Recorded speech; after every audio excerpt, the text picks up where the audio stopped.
1.8 billion Muslims worldwide. But here's a question that breaks more faith than any argument.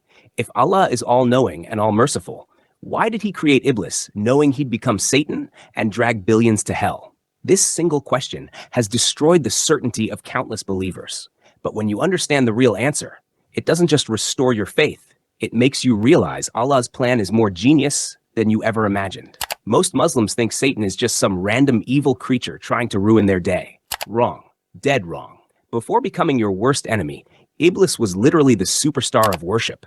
This guy prayed to Allah for thousands of years. He was so righteous, so dedicated, that Allah elevated him to live among the angels in the highest heavens. Then came one moment that changed everything. Allah created Adam from clay and gave one simple command. Everyone bow down to this new creation. Every angel dropped to the ground instantly, without question, without hesitation. But Iblis? He stood there with the audacity of someone who thinks he knows better than God.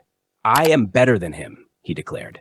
You created me from fire and him from clay. One sentence, one moment of pride. That's all it took to fall from the highest heaven to eternal damnation. And here's what messes with people's minds. Allah knew this exact conversation would happen before he even created Iblis. So why go through with it?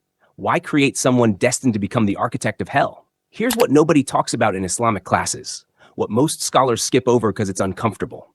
Allah didn't accidentally create a rebel. He didn't make a mistake or miscalculate. When Allah created Iblis, he gave him the exact same thing he gave you. Free will. Think about what that means. The same choice that destroyed the most experienced worshiper in existence is sitting in your pocket right now, whispering through your desires, your ego, your daily decisions. You think Satan's job is to make you sin? That's surface level thinking. Satan's real job is to reveal who you truly are when nobody's watching. Every time you're alone with a choice between right and wrong, you're taking the same test that Iblis failed catastrophically. And here's what'll blow your mind. In 𝗟𝗃𝗽𝗃 verse 42, Allah tells Satan, "Indeed, over my sincere servants you will have no authority." Read that again. Allah gave Satan permission to try his absolute worst on humanity, then basically said, but my real servants? You can't even touch them. That's not just confidence, that's Allah flexing on a cosmic level. Allah didn't create Satan to destroy you. He created him to separate the real believers from the fake ones. In Surah Al-Ankabut, verses 2-3, Allah makes it crystal clear. Do people think they'll be left alone just because they say we believe without being tested? We tested everyone before them. Here's the uncomfortable truth that'll make you squirm. Every sin you commit, you're making the same choice Iblis made. Same arrogance, same I know better than Allah energy, just wrapped in modern packaging. But here's the beautiful part. The Prophet Muhammad, peace be upon him, warned us that Satan runs through our veins like blood. But Allah also promises in Surah Ghafir verse 60, call upon me, I will respond to you. Satan whispers, Allah answers. Satan suggests, Allah forgives. Satan points to hell. Allah opens the gates of paradise. The choice is always yours. So the next time Satan whispers to you, and he will whisper, probably before this video ends, remember this. You have the same free will that elevated some humans to be better than angels, and the same free will that damned Iblis to be worse than animals. Every time you choose Allah over your desires, you prove Satan wrong. Every time you make sujood in prayer, you do what Iblis refused to do.